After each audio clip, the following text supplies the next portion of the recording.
Hello everyone, I'm Eric Thomas of Eric Thomas Studios, and for today's fundamentals, we'll be going into how you can use camera layers in After Effects for 3D depth in your scenes.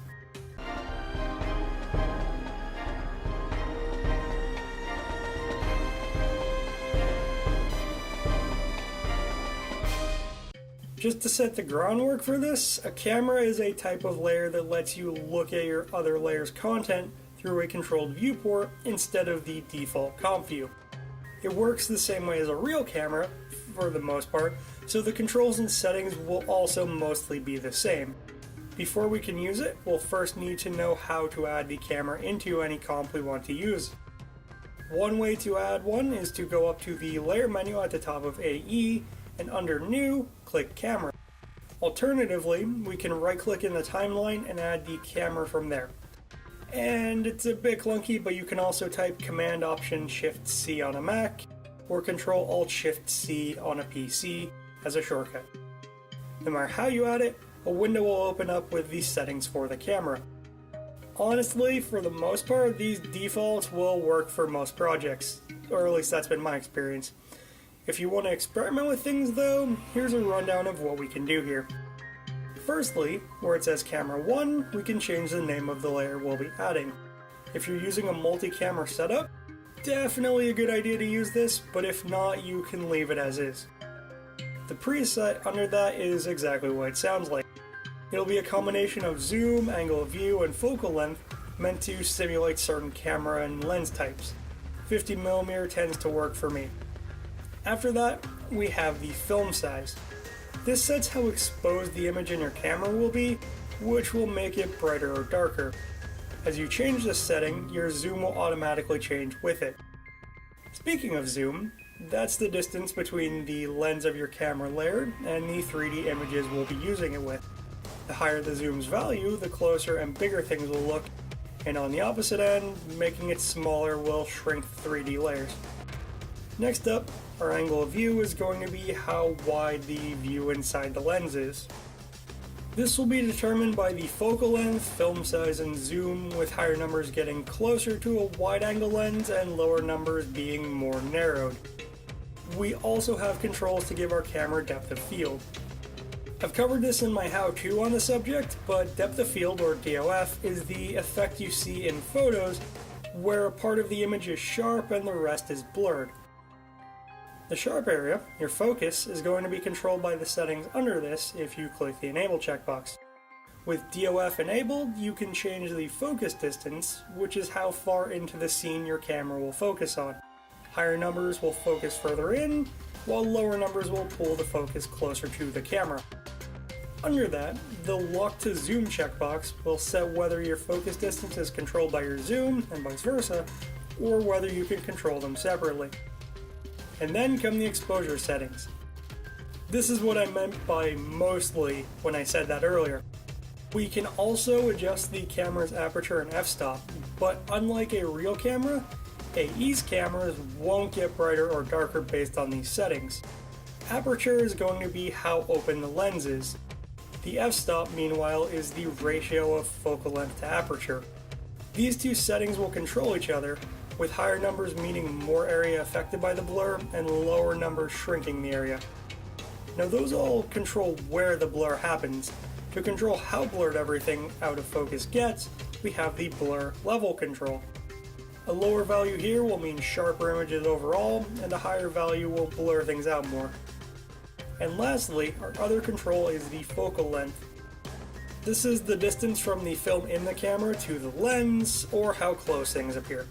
As such, as you adjust this, your zoom will also adjust. Honestly, as you might have noticed, Adobe added some redundant settings here. When you click OK, your camera layer will be added to the comp. So now that we've got it, how do we actually use it? You can use the transform properties and animate those, as with most other things in AE. But a trick I learned from a Udemy course a while ago that makes it much easier to control these, especially if you're going to be rotating the camera, is to give the camera a controller. To do this, we'll parent it to a 3D null layer.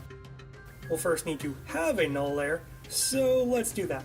To add one, head up to the Layer and New menu, right click in your timeline or type Command Option Shift Y on a Mac or Control Alt Shift Y on a PC. Because it's a 3D camera and we'll be trying to emulate 3D, we'll need our null layer to be a 3D layer. To make it one, just click in the box under the white cube icon to the right of your layer.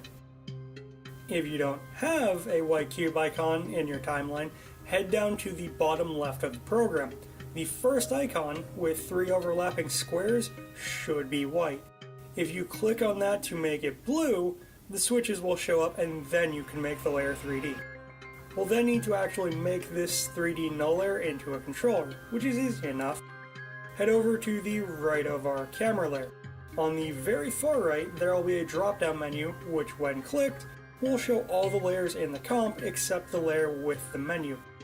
Click on the null layer. Alternatively, you can click the small white spiral just to the left of that drop-down, and holding down your click, drag the line that shows up over to the name of the null layer so it's highlighted and let go. Both of these things will do what's called parenting, which makes that null object control the camera and any other layers you parent to it. Now if we were to, say, move the null's position, the camera will follow it. Now to make this at all useful, we're going to need some 3D layers that are scattered around. 2D layers won't be affected at all by what we're doing. For my example, I threw together a really quick scene in Illustrator with a few layers and brought it in as a comp. For you, it could be whatever you're trying to use this with, or just a couple shape layers to experiment with in AE. Just remember to make whatever you want to work with into 3D layers. To have some depth to things, we'll then need to use one of the extra settings that comes with making a layer into a 3D layer. Normally, a layer's position has 2 values, the X position for left and right, and the Y position for up and down. 3D layers, though, also have a third value, the Z position, which is forward and backward in Z space. We can use this to scatter the layers and have actual depth to work with when using the camera. If you have a lot of layers, or just want to make things easier on yourself, you can also change the view you're using. Under the preview of your comp, there's a bar with a number of settings and icons. These let you control everything from the zoom and exposure you're seeing to how many colors and viewports you see. Where it says Active Camera, click on that drop-down menu and switch over to Custom View 1. This will give you a 3D view of the comp and lets us position things with a better idea for the actual depth we're using.